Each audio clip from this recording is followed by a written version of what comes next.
Sveiki gyvi. Šiandien su jumis vėl laida paguglinam ir šiandien šventinė 4. laida ir bendraujam su Aurimu iš Riverside. Sveikas. Labas. Tai Aurimai, sakyk, pavadinimas tikriausiai kilo nuo to, kad šalia upės, ar ne? Ar kaip buvo galvojama, ta prasme, kokia buvo idėja apskritai šio, sakykime, restorano, baro, bet nežinau, kaip tu įvardinsi apskritai, kokia čia vieta? Tai mes vis tiek vadinamės turbūt gastro baru. Ten, kur norim, žinai, kad tas maistas, kad būtų ta aplinka tokia sukurta ir jausmas, kad viskas gražu, geras aptarnavimas, bet kad nieko labai tokio įpareigojančio, jokių čia baltų servetėlių, jokių staltiesių ant stalų ir kad žmogus tiesiog jaustųsi, žinai, laisvai ir maloniai. O tas pats pavadinimas tai kyla irgi, kaip ir atspėjai. Tai kažkaip pradžioje galvojom paupys, bet, žinai, taip skambėjo labai taip, jau labai taip paprastai. 90-ųjų. Taip, toks, žinai, pasižiūri tą patį pastatą, kaip jis atrodo ir panašiai, tą visą dizainą. Ir tikrai nebesinori sakyti paupys. Tai už tai ieškojom to vardą, kai šitam mūsų barui tiesiog ir buvo daug viskių pasiūlymų, kelis mėnesius vargam, galvojom, tikrai bus daug lengviau, bet koks keiščiausias buvo? Buvom pasidarę, turbūt pat keiščiausia, tai Lockdown Pub. Ten dar turi net vizualizacijas atsistas, tai kažkada būna, žinai, telefone scrollini ir pasižiūri, tai net toks, atsimeni, ką buvai galvojęs tuo metu, nes mes kaip tik įsikūrinėjom, kai buvo uždaryta viskas, kai buvo karantinas, už tai toks buvo gal tą visą perkreipti, žinai, biškį kitą pusę, bet paskui atėjo biškelį daugiau proto turbūt. Su kolega pasitarėm ir sakom, ne, reikia kultūringai, gražiai, žinai, ir atsirado Riverside. Kadangi mes šioje laidoje labiau kalbame apie verslo įvaizdį internete, sakyk, kokia tavo vizija, sakykime, atidarant gastro barą, kaip tu įsivaizdavai, kaip turi atrodyti viešai, kokį tą, nešat, nežinau, žinutę, tą įvaizdį, ką minėjai, kad, tarkim, ten nėra tų baltų servetėlių ir kito dalykų, ką gali rasti atėję, o kaip tu įsivaizdavai, kaip tai bus, kaip jūs save pozicionuosit viešai? Tai gal buvo tas labiausiai galvojama, kad, žinai, dėsim daug visokių reelsų, kad biškelį norės gal, kad ir komanda darytų visokių tų tokių bajeriukų. Bet paskui susidari dažnai, žinai, su to problema, kad tiek laiko trūkumas, tiek kiti kartais darbuotojai nelabai nori filmuotis ir gal neišeina tų daryti, žinai, vienas kito tų tokių paerzinimų arba ten pažudimų. Tai dabar gal daugiausia ką darome, tai rodome tiesiog savo kokteilius, kaip juos gaminame. Tai tas pats, žinai, kaip maistą taip pat, kaip pastengiam parodyti vieną kitą dalyką, kaip gaminam, darom. Jeigu ten turim didesnius užsakymus, pafilmuojam, parodom, kaip kas gali atrodyti, tas mūsų erdvės ir maždaug taip ir eina vis. Šiaip kaip tai įsivaizdavai, sakykime, kas tavo tas potencialus klientas, dėl ko iš čia turėtų ateiti, nežinau, dėl maisto, dėl kokteilių, dėl aplinkos, kaip tai įsivaizdavai, kokia čia auditorija turėtų rinktis? Pradžioje tai turbūt tas įsivaizdavimas buvo kitoks. Atrodė turbūt, kad čia eis ir pietų, ir vakarienė, žinai, ir baras bus nusėstas. Tokia, žinai, pradžioje tai tikrai buvo optimistinis variantas. Buvo optimistinis variantas, žinai, atrodo, kad čia viskas bus viename. Bet tada supranti, su laiko atėjo tas, kad tiesiog mes turim savo tam tikrą grupę klientų, kurie visgi renkasi mus ir mes dabar turbūt juos labiausiai orientuojamės. Tai ir yra žmonės, kurie nori švęsti savo šventes privačias, ten gimtadienius, verslo kokie pietus arba, pavyzdžiui, nemažai turime tikrai ir konferencijų. Tai ateina ir daktarai pasidaryti pas mus konferencijų, vaistų pristatymai, po to pavakarieniauja, pabūna, padarom ir degustacinės jiem vakarienės. Tai ką mes pradėjom daryti, gal išskirtinio, tai kad mes prisitaikom prie žmonių tiesiog jų poreikių. Ten, kas kartais netgi mes neturim meniu, didesniam grupėm padarom, ką jie nori ir esam tie gal, kurie irgi visada žiūrim į jų biudžetus, nes kadangi dirbam su didesniam grupėm dažniausiai, tai pasižiūrim, žinot, ar jeigu ten turi ten kažkokią sumą, sakykime, ten asmeniui skirtą, tai ir jie negali viršyti to biudžeto, tai mes žiūrim, kad padaryti irgi ir skaniai ir tuo pačiu neviršyti to biudžeto ir kad jiem gerai būtų ir mums gerai.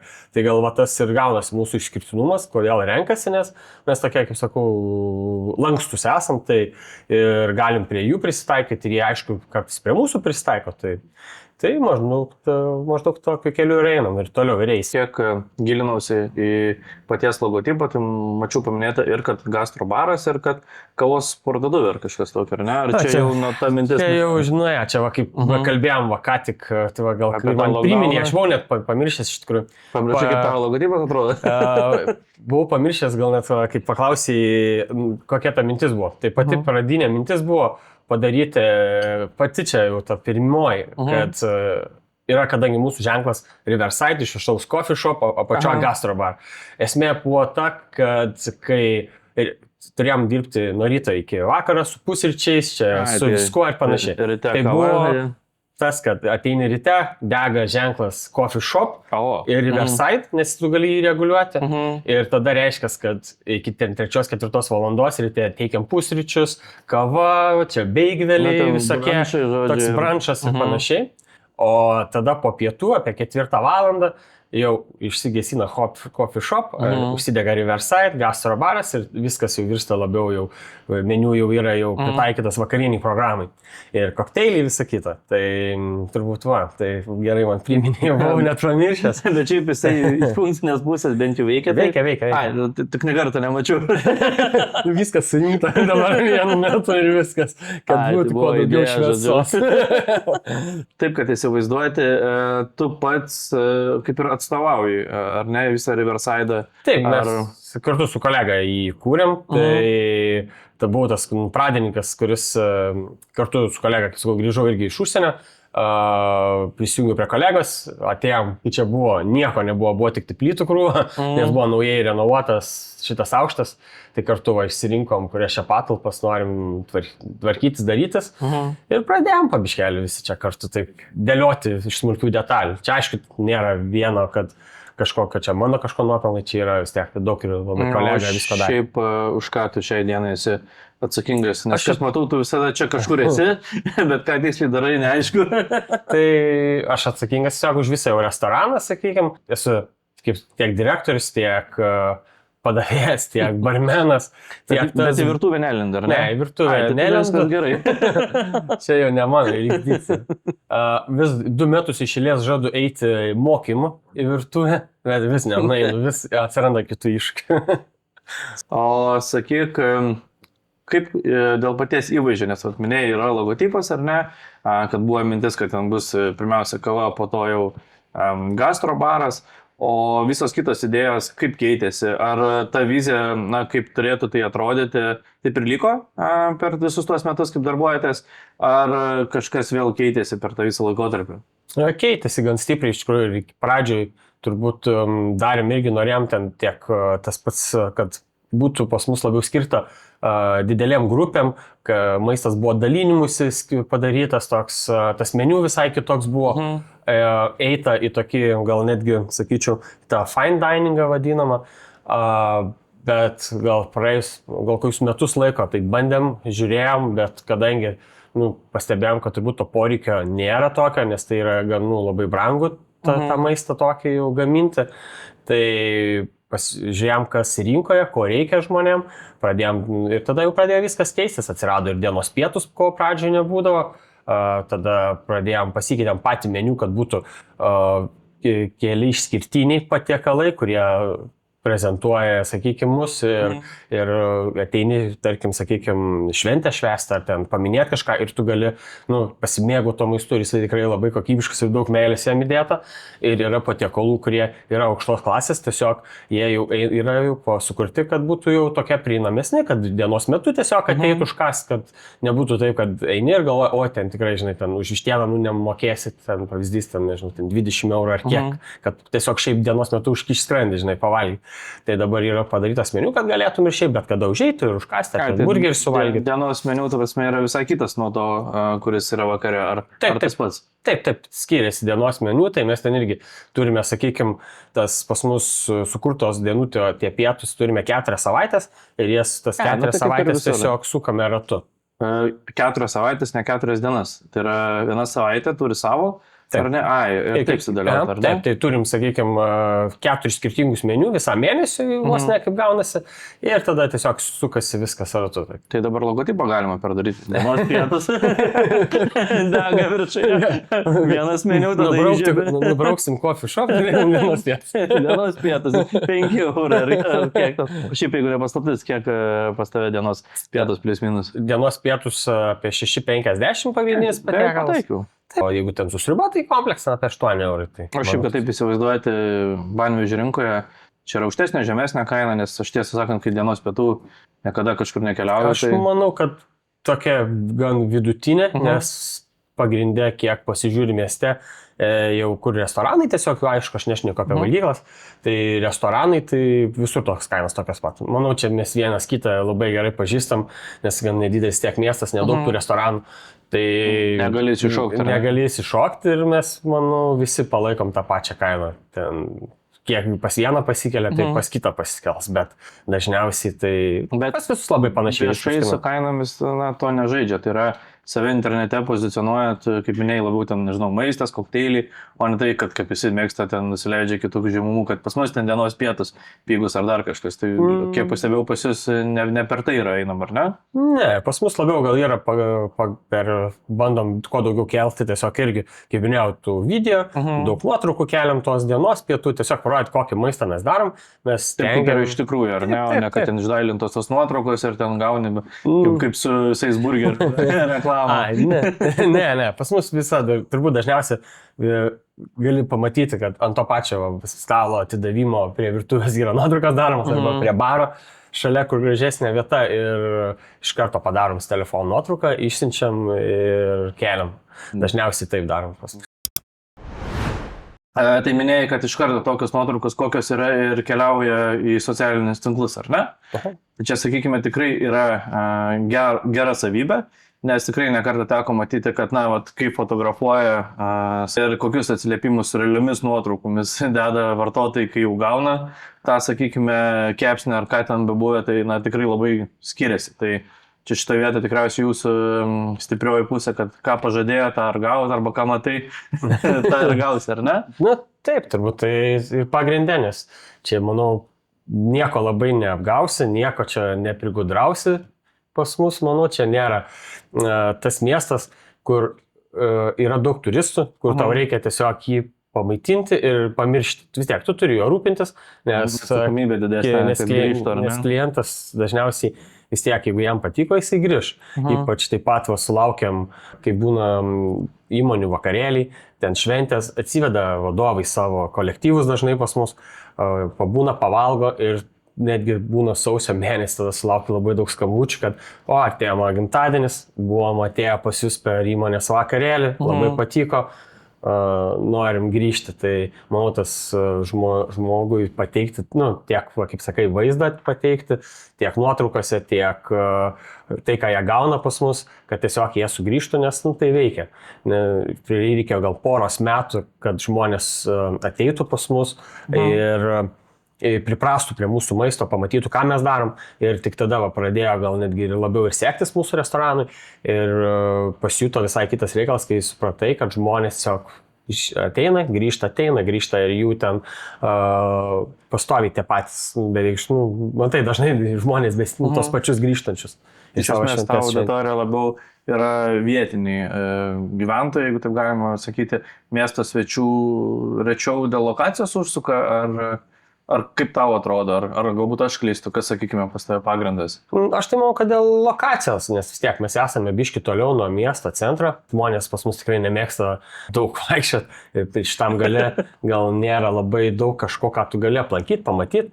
Mus tik tai gal sužino dažniausiai pasigūglinę, pasižiūrėję ar review arba nuotraukas. Ir būna, kad atvažiuoja tikrai ten į kokį dabar Stasio muziejų, kas būna populiaru, atvykdavo ypač vasarą ir tiesiog pasižiūrė, galima pagal bendrą vaizdą, ar ne?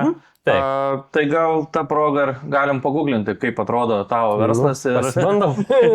Kaip atrodo viešai. Prakaitas yra nesdėk. Gerai, tai pasižiūrim, kaip atrodo tavo restoranas viešai ir kokią informaciją galima rasti.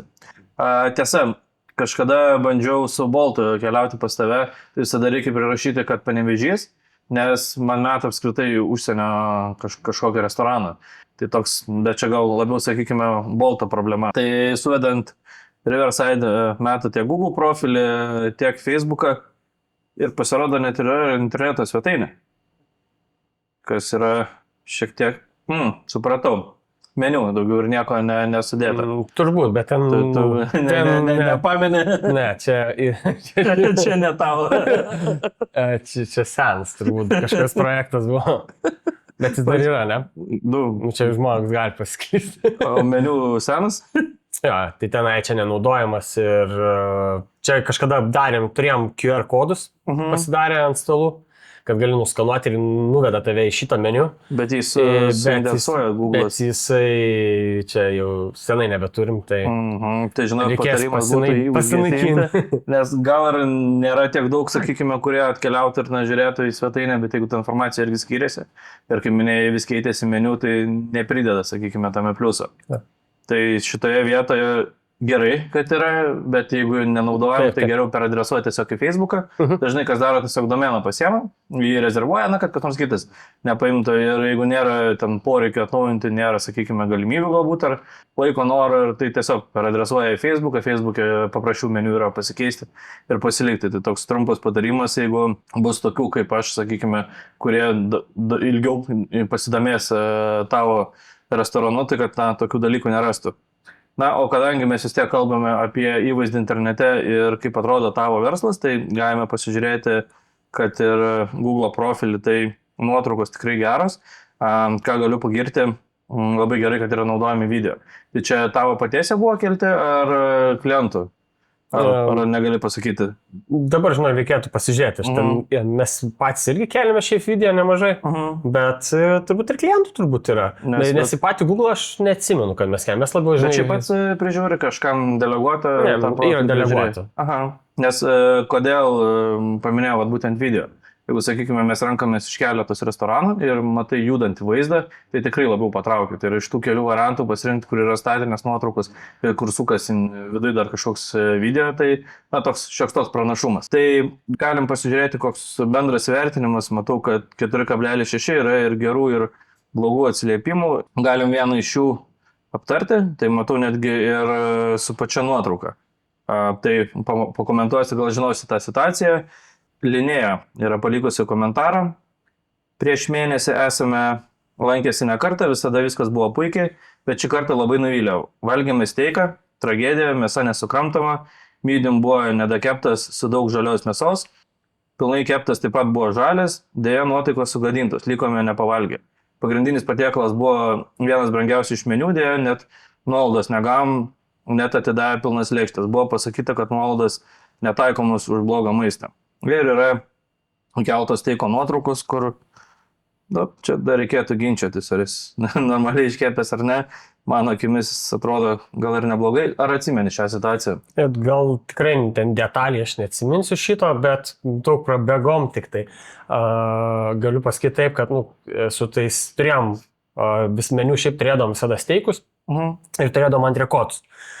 Kadangi steikas pas mus, jisai atvažiuodavo kartais tai labai geras, kartais prastas ir tai būdavo dažniausiai kepimi iš tos pačios mėsos ir kartais tiesiog gaunasi, kaip sakau, iškepa viskas gerai, ta minkšta mėsa, o kartais iškepa ir tiesiog jinai kieta ir nešprasom, kas vyksta. Bet čia tas pats antrekotas, ar čia buvo kitoks? Čia yra šnekama apie steiką. Tai tas steikas pas mus jau nebėra mūsų meniu. Jau nėra, ar ne? Gal, sakykime, kokias 3 savaitės ar kažkas tokio. Tai mes jį pašalinome, nes tiesiog jisai labai dažnai atsirasdavo bėdų, nes mūsų buvo noras, kad turėti antrekotą ir turėti steiką. Tai čia skirtingi. Čia yra skirtingos mėsos dalis. Tai aš suprantu, aš tiesiog pats esu pas tave ragavęs antrekotą labai geras. Aš tai nustebino, kad čia žodžiu čia yra kita mėsa. Tai tas steiką turėjom tiesiog įsidėję tam, kad jisai būtų už prieinamą kainą, nes jisai yra pigesnis negu antrekotas, nes antrekotas yra top klasė ir jisai yra tikrai labai brangus. Bet mėsa visada antrekota yra labai minkšta. O ant steiko, nes tai yra papilvė, tai būdavo kartais minkšta, kartais ne. Mes dabar ir priėmėm sprendimą, gavę nemažai tų atsiliepimų, kad kokybė netitinka, turbūt, žinai, per daug rizikos yra, kartais tu paduodi ir viskas gerai su juo ir visi patenkinti, už gerą kainą suvalgę steiką, o kartais tu paduodi ir žmonės nepatenkinti kažko būna, kad, tarkim, ar kieta, ar jiem dar kažkas. Ir tada, automatiškai priėmė sprendimą, kad tada to vidutinio nereikia ir mes jį... Pozicijos buvo abi, ta prasme, Taip. ir steikas, ir čia minėta, kad vienas brangiausias, tai antrakotas tikrai turėtų būti Taip, brangiausias. antrakotas brangiausias, o šitas būdavo irgi, jisai top vienas irgi, brangesnių, sakėm, jis būdavo antrakotas, ten, man ras 28 eurai būdavo, o steikas apie 21 kažkas ar toks, tai jis irgi vienas iš brangesnių, kaip ir aš apie. Tai jo nebėra, o tas antrakotas būdavo visada, Taip. Ai, sakau, nes aš keletą kartų esu valgęs ir... Tu tai visada antrakotas. Pasižiūrėjau į nuotrauką, nesupratau, galvoju, žmonės nesupranta, kas yra, nepilnai iškepusi. Ne, čia gal labiau, man atrodo, kiek aš atsimenu, variantas buvo dėl, jeigu gerai atsimenu, sakau, nenoriu irgi prisišnekėti, tikrai nėra, kad 100% dabar galiu tą pasakyti, bet kiek atsimenu, kiek buvo kažkas ten diskutuota tarp mūsų, nes irgi po vieno iš tų komentarų irgi ir kalbėjom su kolega, kad turbūt gal reikia tiesiog jį naikinti ir viskas, nes tiesiog nebegaunam tos kokybės, nes kaip minėjau, vieną kartą atvažiuoja ta mėsa ir labai gerai ir viskas super, kitą kartą atvažiuoja ta mėsa ir būna labai kieta ir mes ten nieko negalim padaryti. O sakyk, kaip su personalu esat sutarę tokiuose situacijose? Tai šiaip tai visada pas mus yra taip, kad mes tikrai, jeigu jau žmogus jam netinka kažkas, jeigu ten, sakykime, grąžina ar patiekalą, ar ten gėrimą, mes tikrai visada pavaišinam, arba net neimam tikrai niekam tų pinigų. Šitą situaciją, sakau, irgi tikrai dabar nepasakysiu, kas ten buvo. Kodėl taip turėtų pasakyti, nes aš kiek... Čia vėlgi viena pusė yra. Aš nežinau netiksliai, kaip ten buvo dabar, nes tikrai per daug gal neįsigilinau į tą būtent konkrečią variantą, bet šiaip pas mus ta politika, tu, iš to žmogiškosios pusės, tu tiesiog pakeisi patiekalą ir viskas pasiūlai kažką kito. Tai čia tik tai toks atvejis, ta prasme, šiaip esate aptarę, kad jeigu kažkas netinka, neskanu ar ne, yra pakeičiama. Tai taip pat, žinai, kartais būna ir su gėrimai, žinai, pasiūlai kažką, ateina, sako, tu geriau, žinai, pasiūly kokteilį, tu, žinai, padarai tą kokteilį. Ir sakai, žiūrėk, jeigu aš jau suklydau, nepataikiu skonio, tai aš to padarysiu.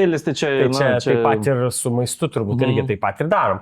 Bet jeigu tu ten, žinai, suvalgysi viską ir sakysi, šis nevalgamas, tada, žinai, jau žiūri vėl kitaip. Kai klausia, ar būna tos eilinės frazės, ar nieko netrūksta, ar buvo skanu, ar čia yra toks bendras visų restoranų etiketas, ar kaip yra iš tikrųjų? Tai šiaip tai visada įdomu pačiam, nes vis tiek mes kaip aptarnaujantis personalas, jeigu dirbam su staliukais, mums tikrai įdomu sužinoti, kaip žmonėm, ar jiem tiko ar ne, ar patiko ar nepatiko, ypač man kaip vadovui, nes aš žinau tada, kas vyksta aplink. Nes kaip visada tu turi jausti, ar kaip tavo restoranas laikosi.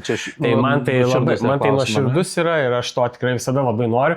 Ir jeigu kažkas būna ne taip, man ir patinka, kai žmonės tiesiog, ypač iš kažkur gal labiau būna ir pažįstami jau ateina kažkurie jau klientai, su kuriais mes bendraujam, jie būna tikrai atvirai pasako, ten kažkas ten šį kartą, žinok, ten nežinau, buvo irgi atėjęs klientas, buvo dienos pietus, jis kiekvieną dieną ateina pas mus valgyti ir sako, žinok, sako, Aurimai, rizotas atrodo toks sunkokas šiandien. Tai iš karto aš jau galiu reaguoti, nes aš tik kiek viso maisto neišragausiu. Tai, žinai, ir tada gaunasi, mes tada labiau susijungiam su virtuvė ir bendraujam, kas veikia, kas neveikia.